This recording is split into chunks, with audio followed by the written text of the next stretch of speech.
What happens when the most dangerous man in Chicago meets the one woman who isn't afraid of him or his demonic toddler?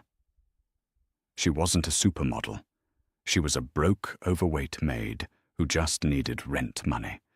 But one unexpected kiss from a violent toddler changed the criminal underworld forever. Vincent Romano was a man who traded in fear.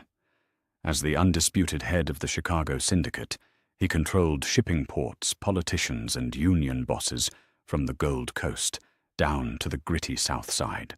He wore bespoke Brioni suits, checked the time on a $100,000 Patek Philippe, and could end a man's life with a subtle nod.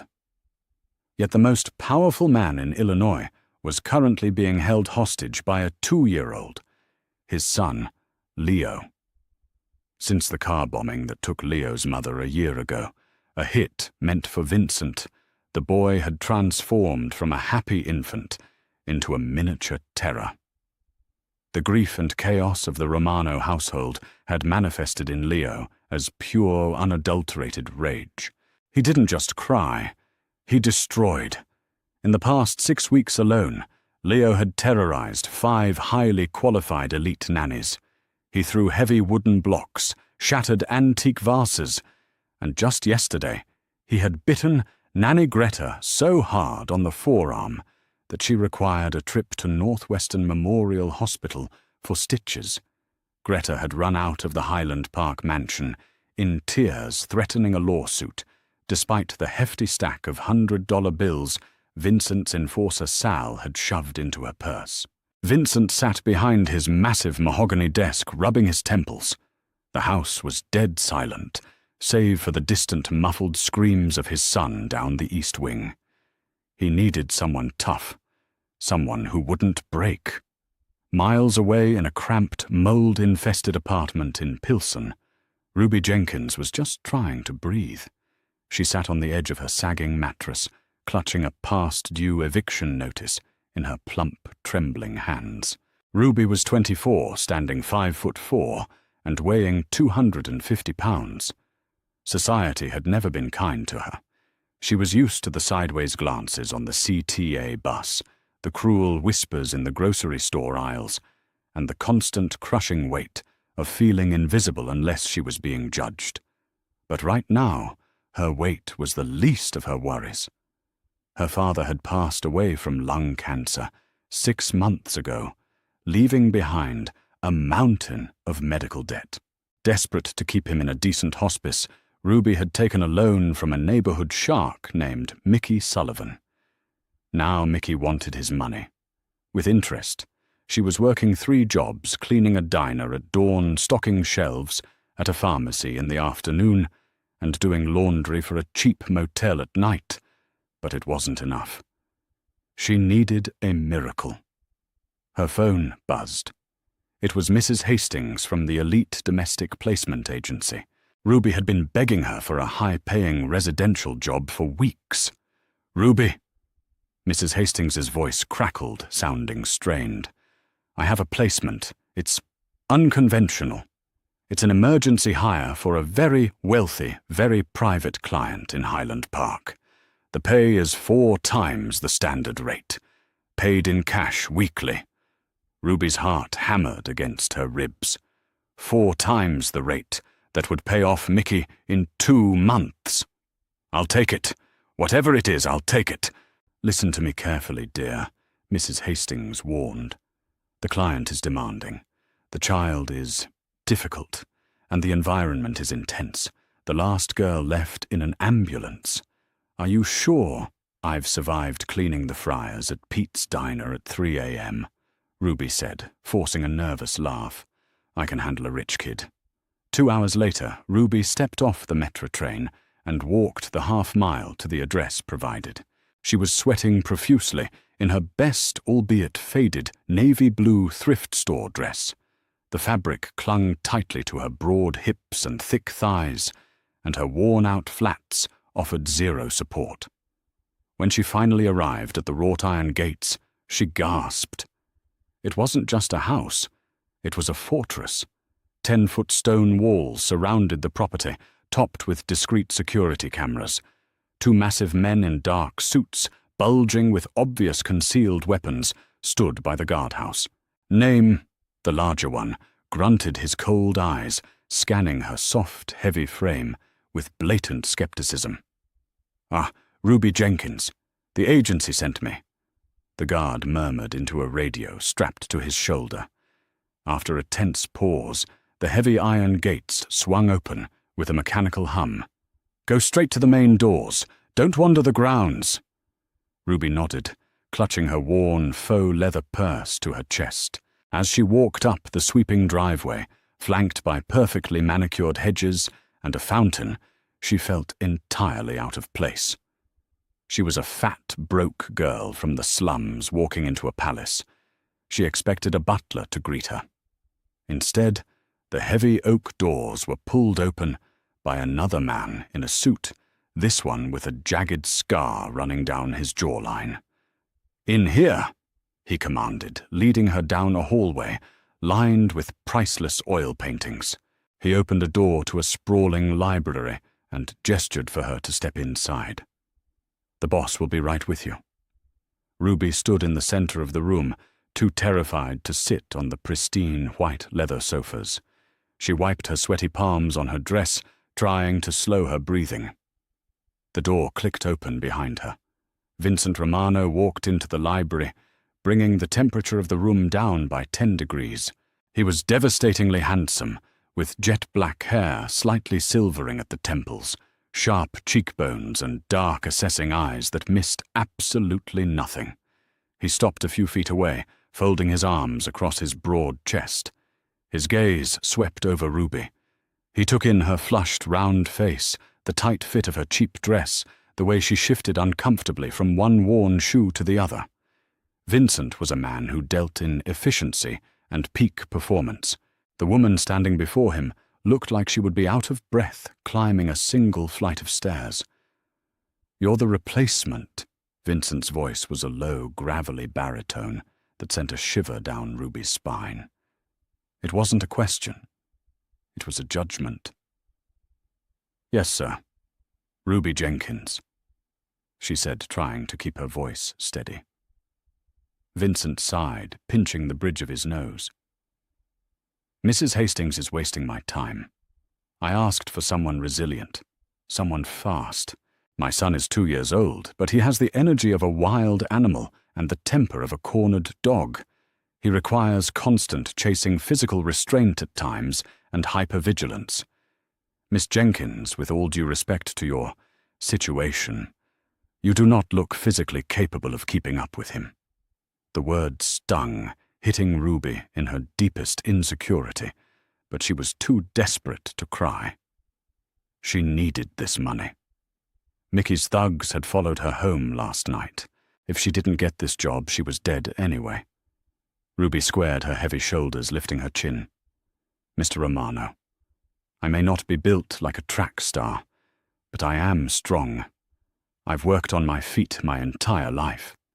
I don't break, I don't quit, and I'm not afraid of hard work. Or tantrums."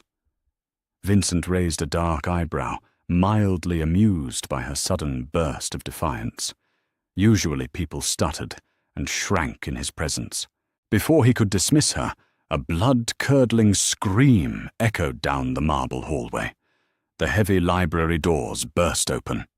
Little Leo, a beautiful boy with curly black hair and his father's dark eyes, ran in. He was a hurricane of destruction. He had a heavy, solid-wood toy train engine in his hand. Behind him, a panicked maid was trying to catch him, but Leo was too fast. "No, no, I hate it!" Leo shrieked, his face red and streaked with angry tears. He hurled the heavy wooden train engine blindly into the room. It flew directly toward Ruby.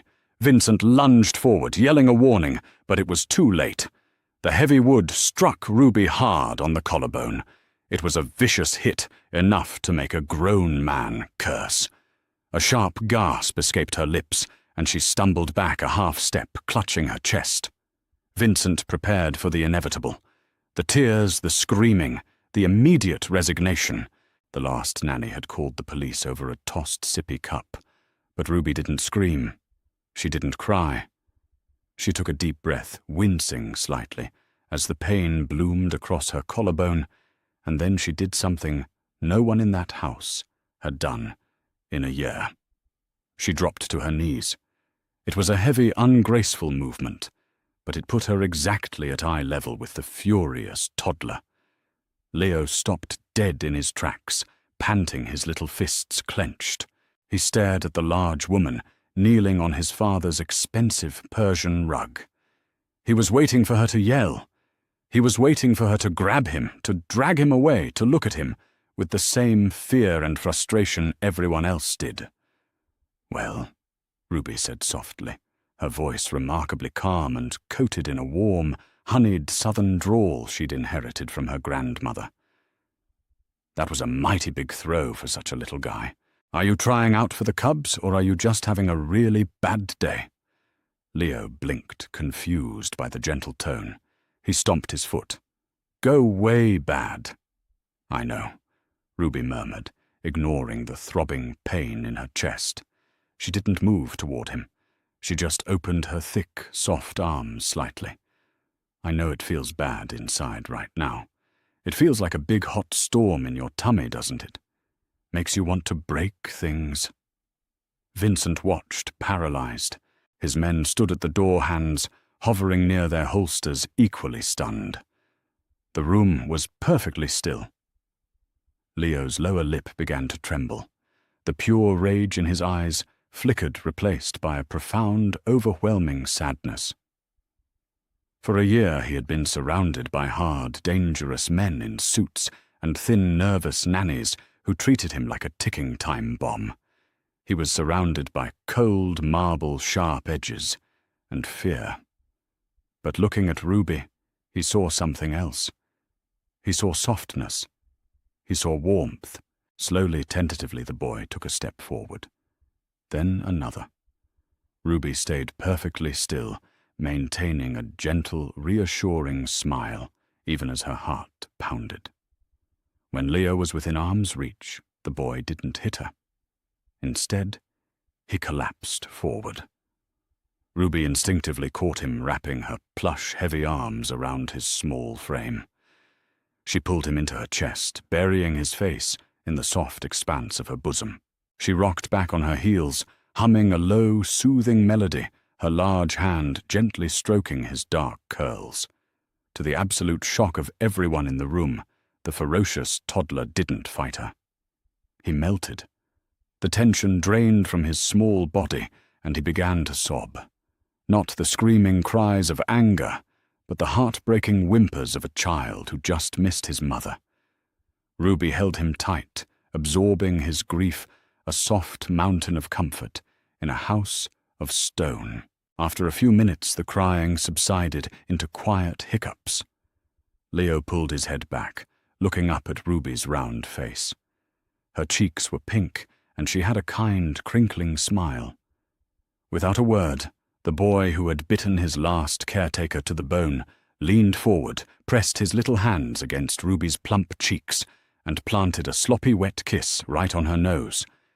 He then rested his head back against her chest and closed his eyes. Vincent Romano stood frozen in the center of the library. He felt as though the air had been knocked from his lungs. He stared at the poor, overweight maid in the cheap dress, holding his son with a natural maternal grace that money couldn't buy. He looked at Sal, who was staring open-mouthed from the doorway. Vincent cleared his throat, adjusting the cuffs of his suit to hide the sudden, unfamiliar tightening in his chest. "Sal," he commanded, his voice barely above a whisper. "Pay the agency their fee. Cancel the rest of the interviews." Vincent stepped closer, looking down at Ruby. The harsh judgment was completely gone from his dark eyes, replaced by an intense, burning curiosity. "Miss Jenkins," Vincent said, quietly, ensuring he didn't wake the sleeping boy in her arms. "Whatever you were making before, I'm tripling it. You live here now. Welcome to the family." Life inside the Romano estate shifted on its axis the day Ruby Jenkins moved into the East Wing. The sprawling Highland Park mansion, previously a cold mausoleum echoing with tantrums, and the heavy footsteps of armed guards slowly began to thaw. For the first time in a year, Vincent found himself looking forward to coming home. He would return from tense sit-downs with union bosses at the Palmer House Hilton, or reviewing illicit shipping manifests down by Navy Pier, only to be greeted by a scene that defied all his expectations. Ruby was a revelation. She didn't try to discipline Leo with harsh words or cold timeouts. Instead, she used her natural warmth and imposing soft presence to anchor the boy. When Leo had a meltdown over his peas at dinner, Ruby didn't yell. She simply scooped him up, sat him on her wide, plush lap, and turned, eating into a game.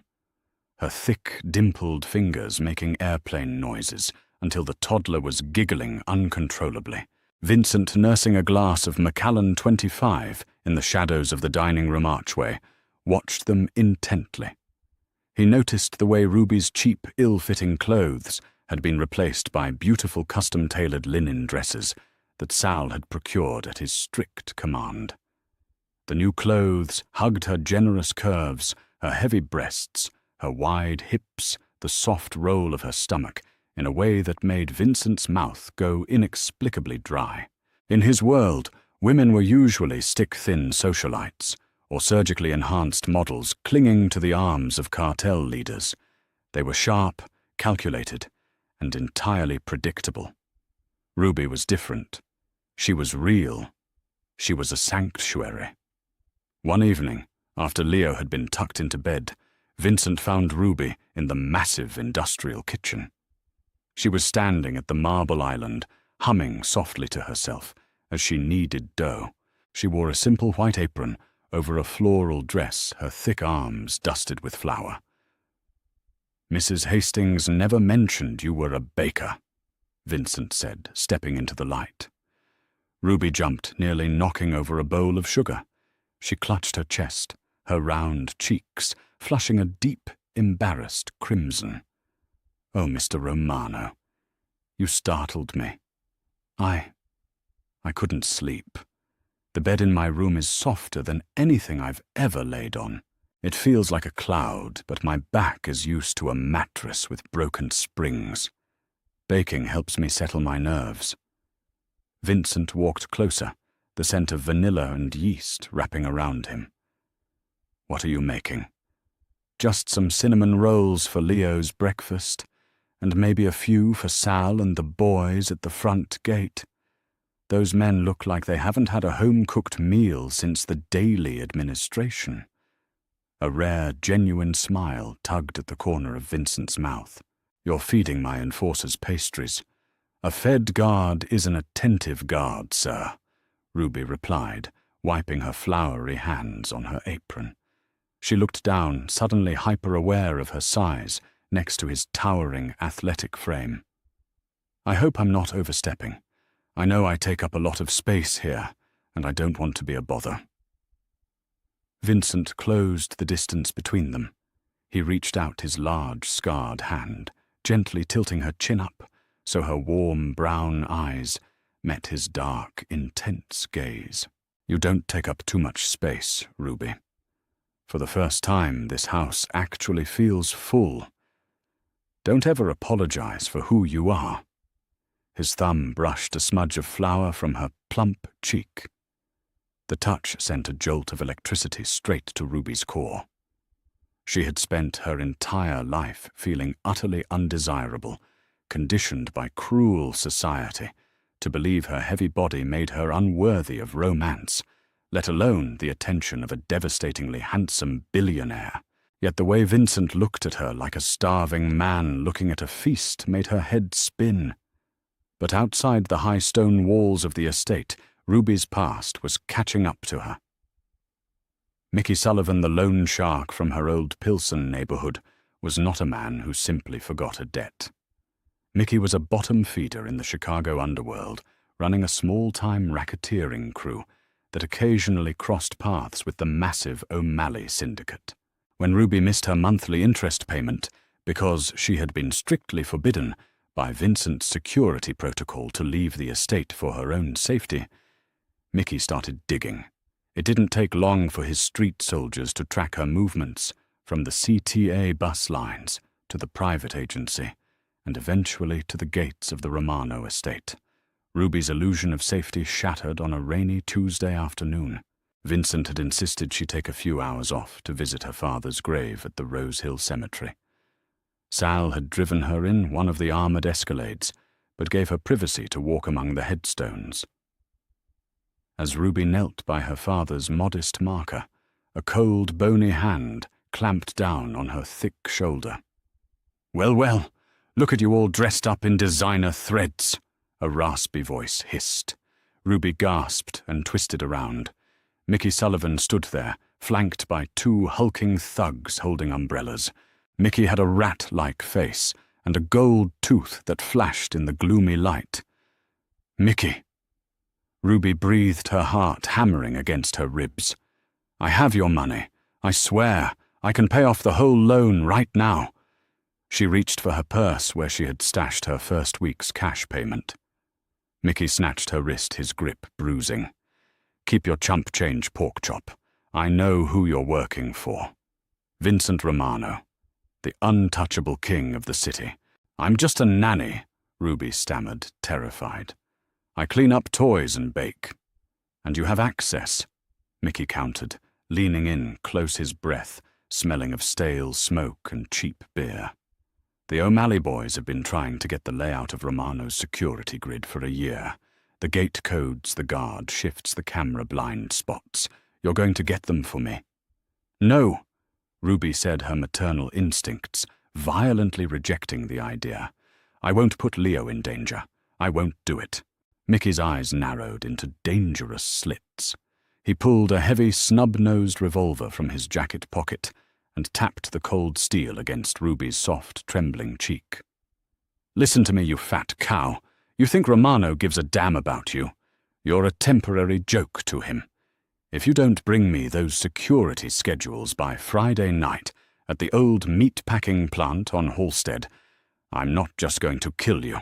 I'm going to tell the O'Malley crew exactly when the kid is most vulnerable, and I'll let them do the job." Mickey shoved her back, causing Ruby to stumble and fall hard onto the wet, muddy grass. "Friday, Ruby, or the kid's brains are on the marble floors." For the next 3 days, Ruby was a ghost of her former self. The baking stopped. Her warm, ringing laughter vanished. She moved through the mansion in a state of sheer panic, holding Leo so tightly the toddler frequently squirmed in confusion. Vincent noticed immediately. The Mafia boss read people for a living, and the woman who had brought sunshine into his dark world was suddenly shrouded in terror. He saw the dark circles under her eyes, the way she flinched when a door slammed, and the subtle purple bruise lingering on her wrist. On Thursday night, Vincent could take it no longer.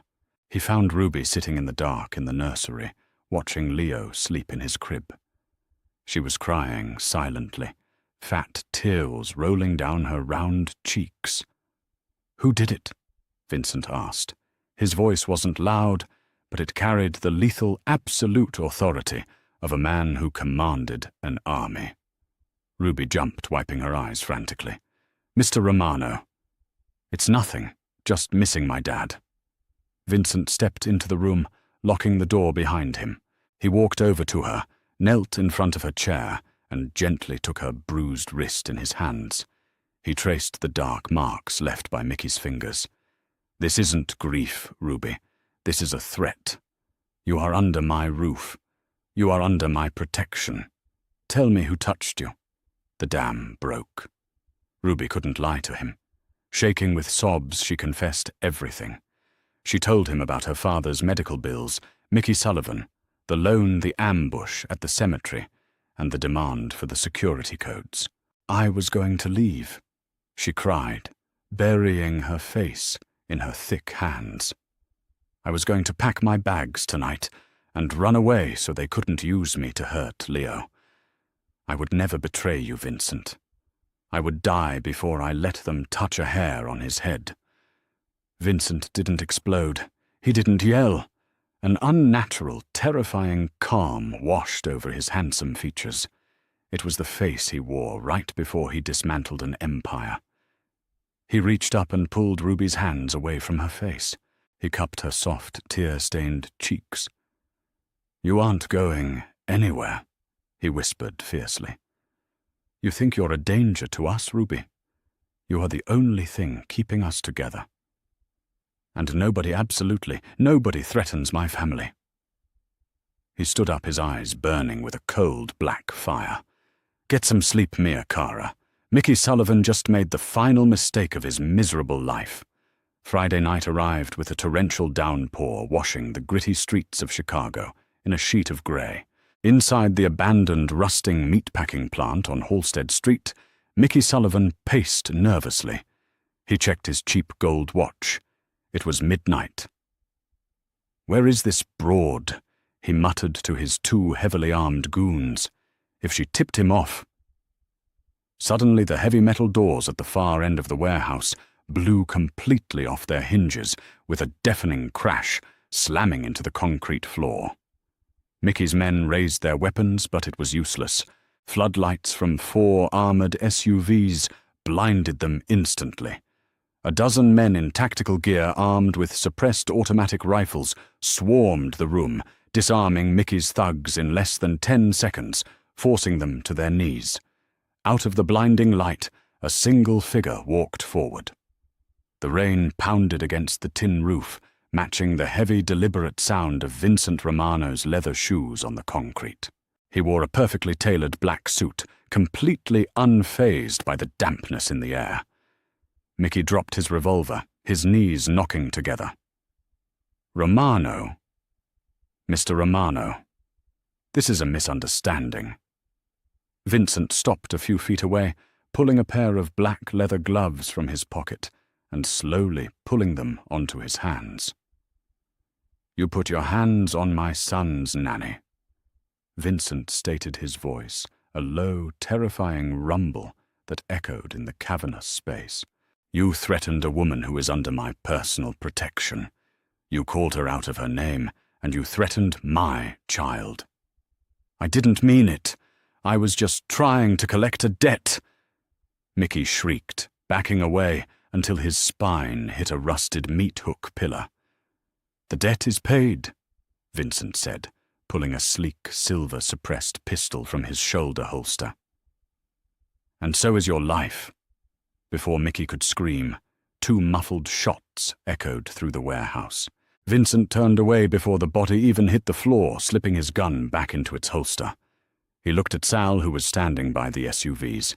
"Clean this up, and send a message to the O'Malley Syndicate. If they so much as look at my zip code again, I'll burn their entire operation to the ground." An hour later, Vincent walked back into the warm, quiet sanctuary of his mansion. He shed his wetsuit jacket and walked straight to Ruby's quarters. She was awake, pacing the floor in her thick, fuzzy robe, biting her nails. When Vincent opened the door completely unharmed, a massive wave of relief washed over her. Without thinking about boundaries or her place as an employee, Ruby ran across the room and threw her heavy arms around his neck. Vincent caught her effortlessly, his strong arms wrapping around her thick waist, lifting her slightly off the ground. He buried his face in the crook of her neck, inhaling the sweet scent of vanilla and sugar that always clung to her skin. "It's over," he murmured against her collarbone. "He will never haunt you again." Ruby pulled back slightly, tears of gratitude shining in her eyes. "Vincent, you didn't have to. I'm just a maid." "You are not a maid," Vincent said fiercely, his dark eyes locking onto hers. "You are the woman who brought my son back to me. You are the woman who made this cold tomb feel like a home. You are beautiful, Ruby. Every soft, perfect inch of you." Ruby gasped as Vincent leaned in, crashing his lips against hers. It wasn't a gentle kiss. It was a kiss of possession, of deep, starved passion. Ruby melted into him, her heavy body pressing against his hard, muscular frame. She tasted rain danger and an overwhelming, fiercely protective love. Her hands tangled in his thick, dark hair as she kissed him back, finally letting go of the shame she had carried her entire life. She wasn't too big. She wasn't unworthy.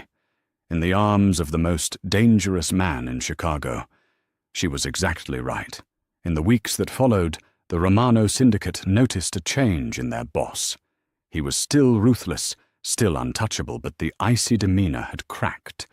The elite nannies were permanently banned from the estate.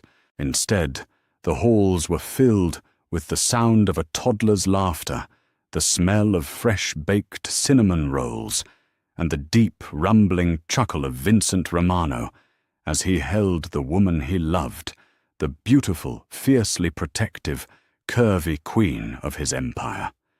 If you were captivated by Ruby and Vincent's thrilling journey from a cold mansion to a fiery romance, hit that like button right now. Share this story with your friends who love a good mafia drama filled with unexpected twists, and don't forget to subscribe to the channel for more gripping, real-life inspired tales. Drop a comment below on what you think Mickey's final fate should have been. See you in the next video.